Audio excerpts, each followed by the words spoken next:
नमस्कार मित्रों।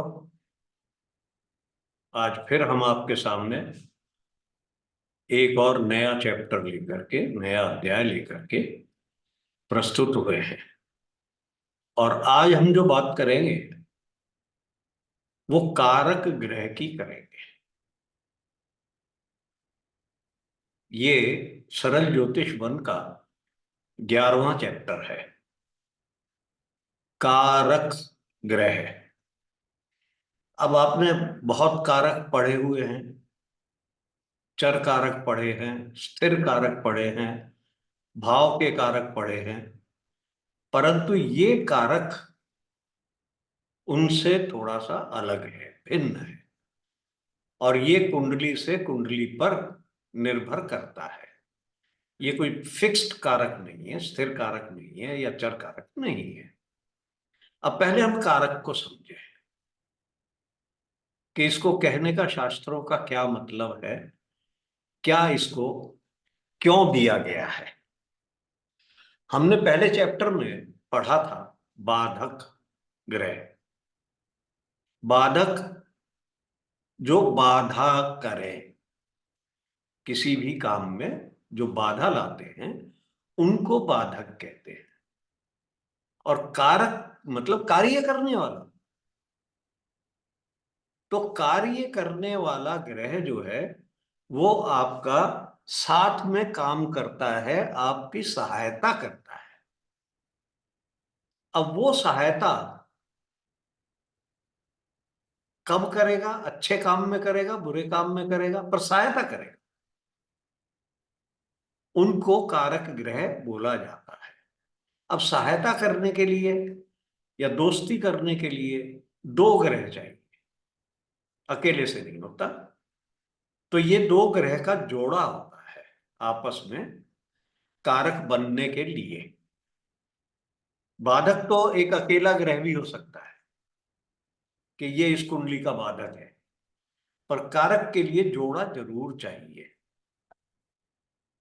कई पुस्तकों में, शास्त्रों में इसका जिक्र है।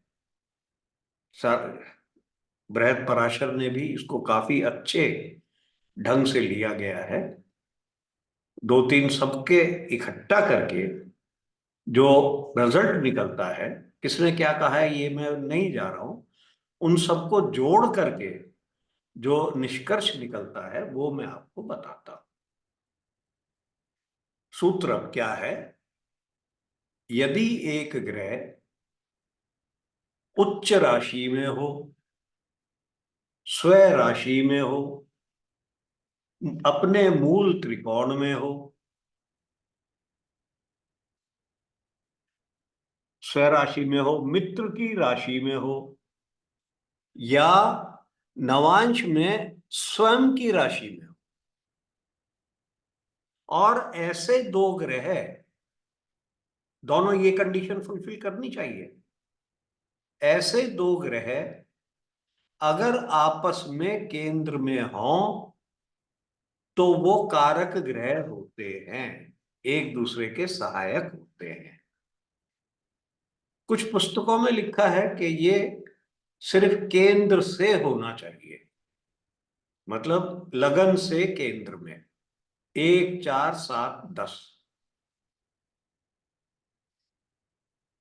परंतु अगर वो केंद्र में ना होकर के भी परस्पर केंद्र में है तो और शास्त्रों ने उसको भी कारक ग्रह कहा है, और वो ही हम लेके चलेंगे। एक और इसमें अच्छी बात कही है कि दशम भाव सबसे बली केंद्र है। अगर मान लो कोई ग्रह स्व राशि का चतुर्थ भाव में बैठा हुआ है तो उससे दशम भाव हुआ लगन, और लगन में भी कोई ग्रह उच्च का या मित्र राशि में या नवांश में स्व राशि का हो, वो विराजमान है, तो ये कारकत्व, कारक ग्रह की परिभाषा यहां स्ट्रॉन्गेस्ट है। जो दशम भाव, अपने से दशम भाव का जो ग्रह है वो सबसे बली कारक होता है, वो आपकी थ्रू आउट मदद करेगा दशम में। अब इसका कुछ वो भी दिया है कि कब ये कारकत्व फेल हो जाता है, कब उसको माना नहीं जाता कि वो बहुत अच्छे रिजल्ट नहीं देगा। तो इसका अब फेल्योर देख लो। शास्त्र ये कहते हैं कि कारक ग्रह को अस्त नहीं, कंबस्ट नहीं होना चाहिए, पहली शर्त। दूसरी शर्त, नवांश में वो पीड़ित नहीं होना चाहिए। ये बहुत बड़ी कंडीशन है। नवांश में पीड़ित नहीं होना चाहिए। पीड़ा होती है पापों से। बैड प्लेनेट जो उसके लिए अच्छा ग्रह नहीं है, उससे पीड़ा होती है। और आगे अब इसका फल बताया है कि यदि एक जोड़ा भी, एक दो प्लेनेट इकट्ठे, वो जोड़ा हो जाएगा, कारक होंगे आपस में। अगर एक जोड़ा भी आपकी कुंडली में है तो वो प्रधान बनता है, चीफ होता है, अच्छी पोजीशन पे जाता है। एक भी अगर सेट हो जाए, कारक कारक का सेट हमें मिल जाए, जोड़ा मिल जाए। और इसमें दूसरा पॉइंट जो बहुत ही जरूरी है कि ये साथ देने वाले ग्रह हैं। अगर एक डाकू है और दूसरा चोर है तो वो भी पूरा साथ देगा। अगर वो शुभ है, दूसरा भी शुभ है, तो वो दोनों साथ देंगे। अगर आपस में कारक नहीं है तब तो हम साथ देने का, सहायता करने की बात ही नहीं कर रहे। ये हम सिर्फ जो सहायक ग्रह है, कारक ग्रह की जगह अगर आप इसको सहायक ग्रह कहें तो ज्यादा अच्छा होता है। ठीक है, ये हमारे बेसिक जो पॉइंट थे वो हमने कवर कर लिए। अब मैं थोड़ा सा केयरफुल और हो रहा हूं, कई दफे गलत हो जाता है थोड़ा सा।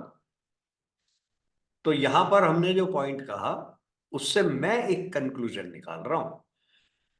शास्त्रों ने कहा कि दशम भाव में ग्रह सबसे ज्यादा बलवान कारक होता है। अब मेरे विचार ये आता है कि दशम भाव में कौन दिग्बली होता है? सूर्य और मंगल वहां दिग्बली होते हैं। शास्त्रों ने लिखा है कि अगर सूर्य किसी ग्रह से दशम भाव में होकर के उसका कारक बनता है तो वो बहुत स्ट्रॉन्ग कारक होता है। मैं इसमें मंगल भी थोड़ा सा जोड़ रहा हूं क्योंकि ये रूल शायद दिग्बली होने की वजह से ही बनाया है। अगर ग्रह दिग्बली भी नहीं है दशम भाव में तो भी वो सहायक ग्रह है आप उस प्लेनेट के लिए जिससे वो दशम में है, उसके लिए वो बहुत सहायक ग्रह है। इसका अब मैं अपोजिट देखता हूं फिर। अब यही तो सोच चलनी चाहिए ना। ठीक है, अगर मान लो दशम में नहीं है तो क्या जो चतुर्थ में है वो सहायक नहीं होगा क्या? होगा, परंतु बलवान सहायक नहीं होगा क्योंकि वो दशम में नहीं है। वो हो सकता है उतनी सहायता उसकी ना करे। अगर वो एक अच्छा ग्रह है तो सहायता कर जाएगा या ज्यादा पीड़ा ना दे, नहीं देगा। अगर वो अच्छा ग्रह नहीं है तो वो पीड़ा ज्यादा दे देगा। कई ग्रह आएंगे कि जो दो राशियों के स्वामी होंगे, दो ग्रहों, दो भाव के स्वामी होंगे, एक अच्छा होगा एक खराब होगा, तो वो दोनों के फल देगा भाई। ठीक है, तो ये हमारे जो थे प्रिंसिपल्स, ये हमने जान लिए। दिग्बली भी आ गया, कि राजा बनेगा। तो अब हमारी जो मोटी मोटी बात हुई कि हम जन्म कुंडली में कारक ग्रह को डिसाइड करें, देखें, उसके बाद उसको नवांश में चेक करें और कंबस्चन चेक करें। अब हम एग्जाम्पल ले लेते हैं।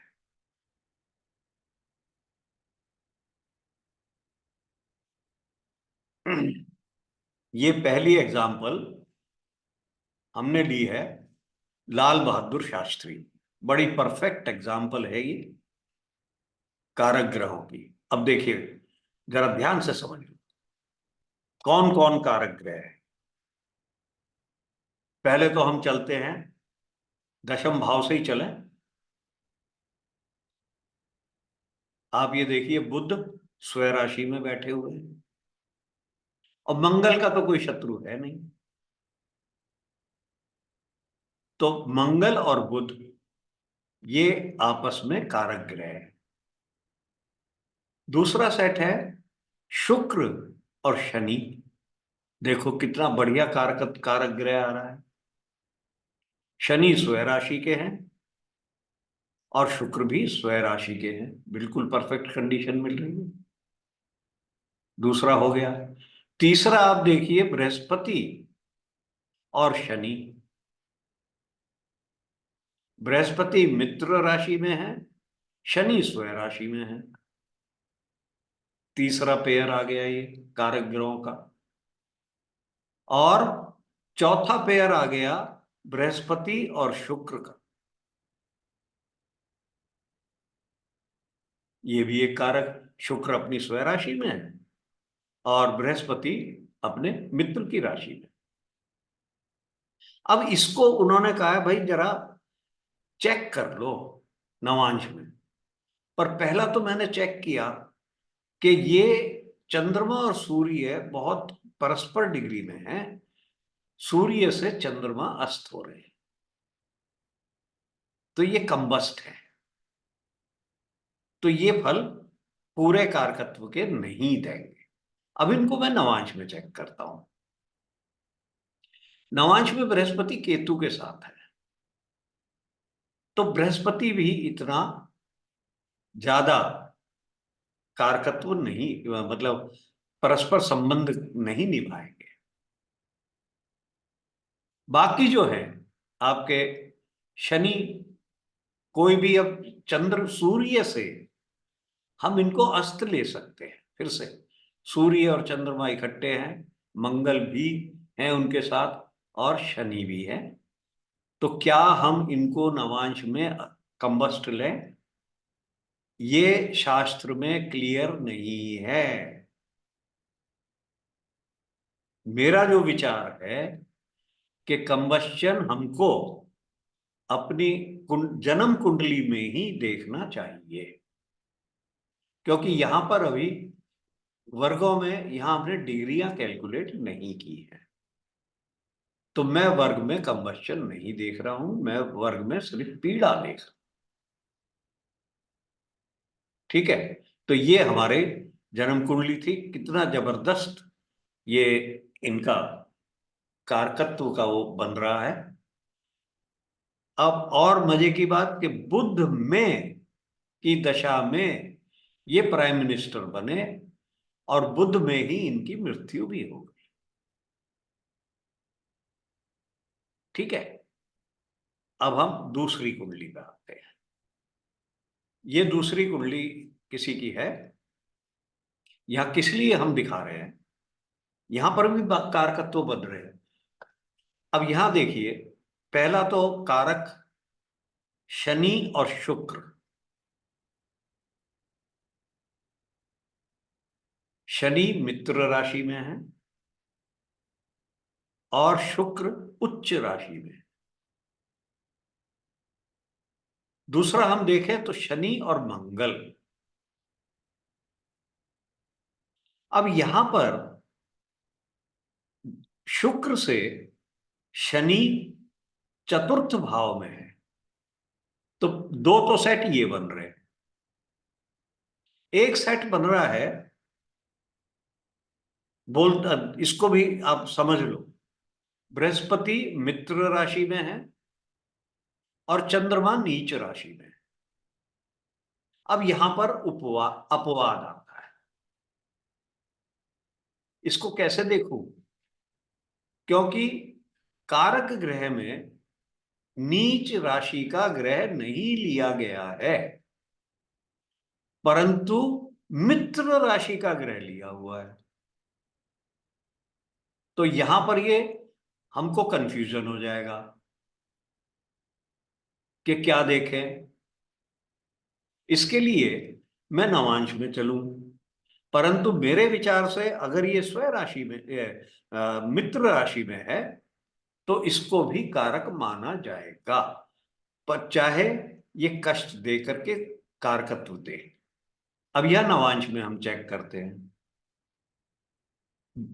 शनि स्वय राशि के हैं, शुक्र यहां पर मित्र राशि में है, ये पीड़ित नहीं है।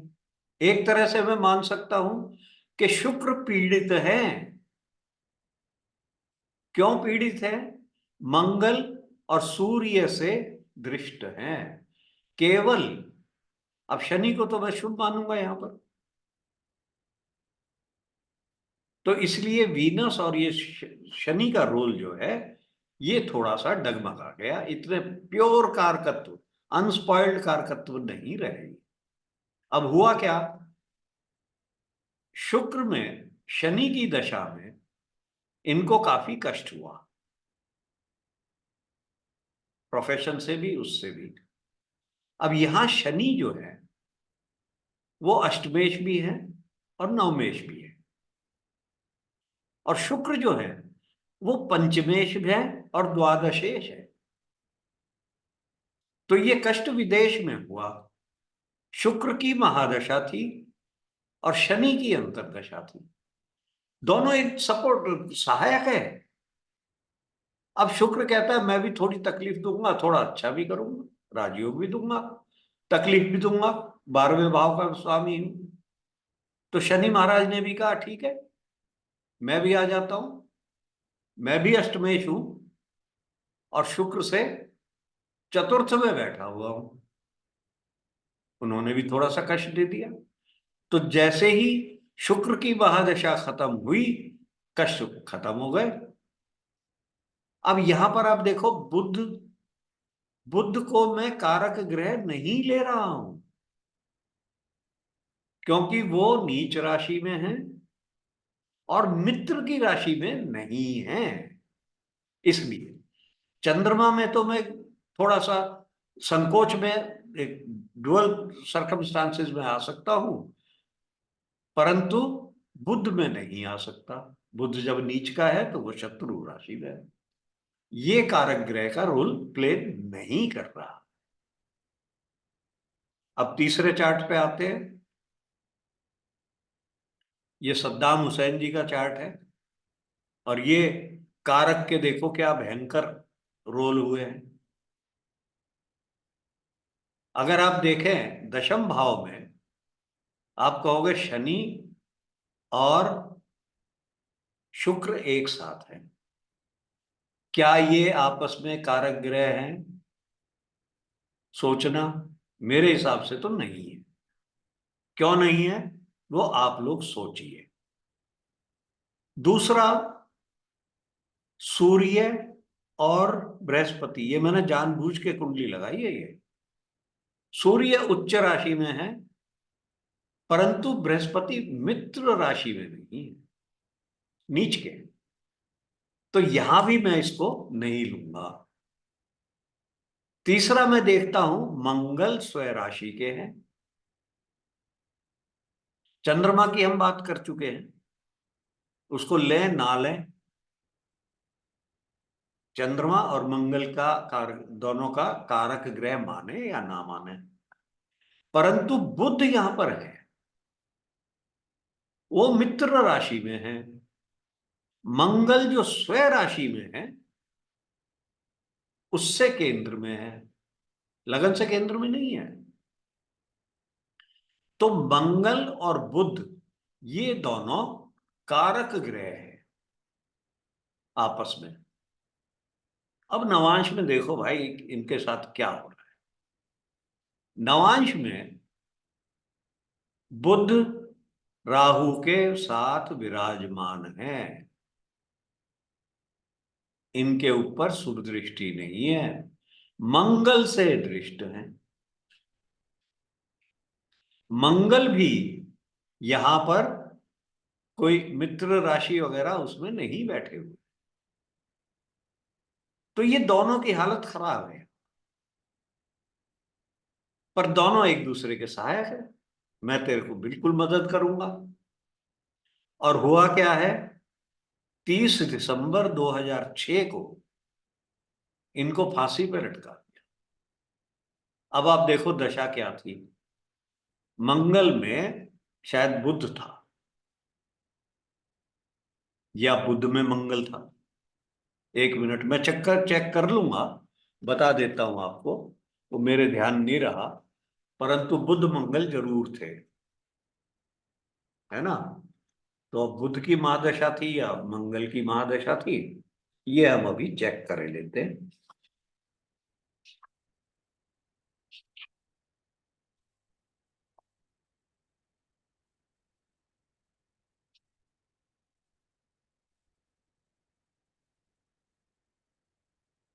हाँ, महादशा बुध की थी, 30 दिसंबर 2006 इनको मृत्यु दंड मिल गया। ठीक है, तो ये हमारे आज की डिस्कशन थी। और ये कारक ग्रह अच्छा बड़ा रोल प्ले करते हैं, तो इसी तरह से हम सीखते जा रहे हैं। अब एक चीज और मैं आपसे शेयर करना चाह रहा था कि कुछ लोगों का ये ओपिनियन हुआ है कि हम सिर्फ एक किताब लेकर के पढ़ते जा रहे हैं, इसमें कोई भिन्न टॉपिक भी लिए जाने चाहिए।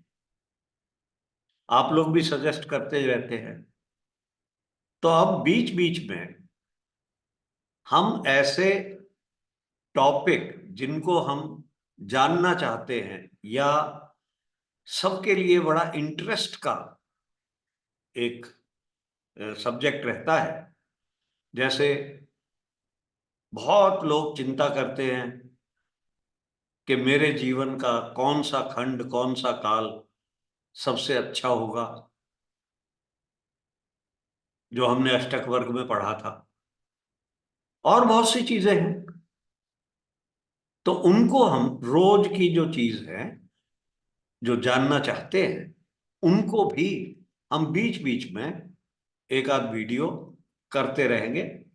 उसके लिए आप हमें सजेशन दीजिए।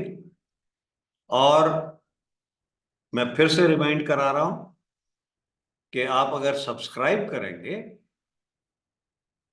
तो आपको ये वीडियो मिलने में सुविधा होगी। लाइक तो आप कर ही रहे हैं, और उसके लिए मैं आपका बहुत बहुत धन्यवाद करता हूं कि आप लाइक कर रहे हैं, मेरा हौसला बढ़ता है। तो सब्सक्राइब भी करिए। फिर दोबारा मिलेंगे कोई और टॉपिक लेकर के, एक अच्छा हटके टॉपिक लेंगे। ठीक है, बहुत बहुत धन्यवाद। Thank you very much. नमस्कार।